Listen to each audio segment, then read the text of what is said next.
So I used to post a lot of manifestation content to my YouTube channel. I haven't posted there in a minute, not for any other reason than there's only so much that can be said about this topic. I didn't want to feed into the overconsumption of, I feel like it gets to a point where people need to stop over-consuming content about conscious manifestation and then just go out and live your life and apply the practices. Otherwise, what's the point of learning any of this? But I did notice that one of my older videos was getting a few comments on it recently, and it's where I talk about my belief on why I don't feel that you need to affirm in present tense when you're consciously trying to manifest something. And people were disagreeing on the video, which is fine. This isn't an attack on anybody. I think everybody has their own belief system and everybody's on their own journey. I just wanted to clear up what I meant in that video.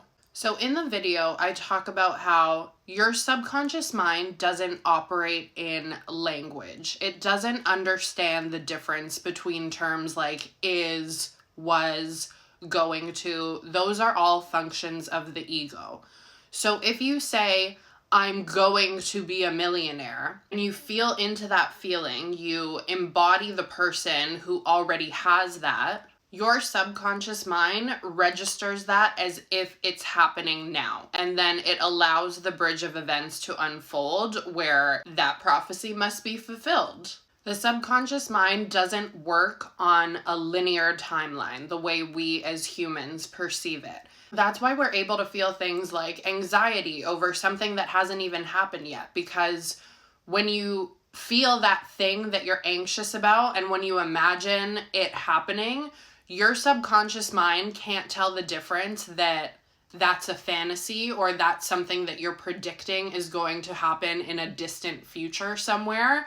It's registering that it's happening right now, so it manifests that sensation of fear in the body, even though there's no present fear surrounding you. Now, with Neville Goddard, because the whole teaching of you have to affirm in the present tense, it's very popularized from that famous lecture, the You Are in Barbados. I don't have an issue with Neville Goddard's teachings at all. I think the man's lectures were brilliant. I agree with all his teachings. What I find that some people can fall into the trap of is taking his words very literally and the verbiage that he uses and not understanding the nuances of what he's trying to say. In that lecture, he mentions that he would walk around the streets of New York feeling as if he was in Barbados. He didn't use his mind to affirm, I am in Barbados, I am in Barbados, I am in Barbados. That whole you are in Barbados line is just to put emphasis on the fact of don't pay any attention to what your current environment or experience looks like right now. Embody the person who already has the thing that you're trying to create, and then that's what will unfold for you. I do think that there can be a very negative side to the conscious manifestation community where they're creating obsessive, borderline OCD-like traits within people because they place these very rigid rules on manifestation when it should just be a very quiet mindset shift. You have to affirm in present tense. You have to, when you're visualizing, you have to make sure it's from the first person. You have to detach from your desire, but then another person is telling you that you need to persist. So it's like, which is it?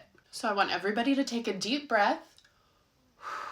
There is no way that your affirmations can mess up your manifestation if they are aligned with that thing that you are trying to manifest. It doesn't matter what verbiage you want to put on it.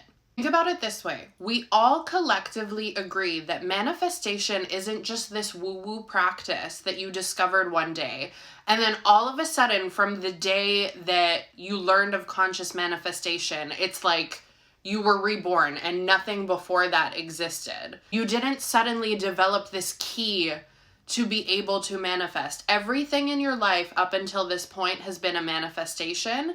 It's just that you've been doing it unconsciously. That's why we were able to experience negative things in our past. That's why we were able to experience positive things, even if we weren't necessarily walking around all day going, I'm abundant, I'm rich, I'm so successful. Before you ever learned of conscious manifestation, let's say you had a trip planned. If you said, I'm going to Disneyland this summer, did that trip not happen because you didn't say, I am in Disneyland? No. It happened because you had that knowing. You planned everything out, you purchased your ticket. Those 3D confirmations gave you the security of knowing this is happening for me. It's set in stone. It's a done deal. The practice of conscious manifestation is just training your body to have that same conviction without needing any evidence of anything that's going on around you in this current moment to support it. I don't believe that manifesting should be this anxiety-inducing experience of what if I'm doing it wrong, people psychoanalyzing their thoughts. The whole practice of manifestation is getting out of the mind and into the body. That's why I'm a firm believer in things like nervous system regulation. It should just be a very quiet transition of becoming the person who already has that thing. Not like you're trying to force it against its will and make your brain believe something that it's not. It's a quiet and continuous practice of becoming that version of yourself and rewiring any limiting beliefs that contradict it.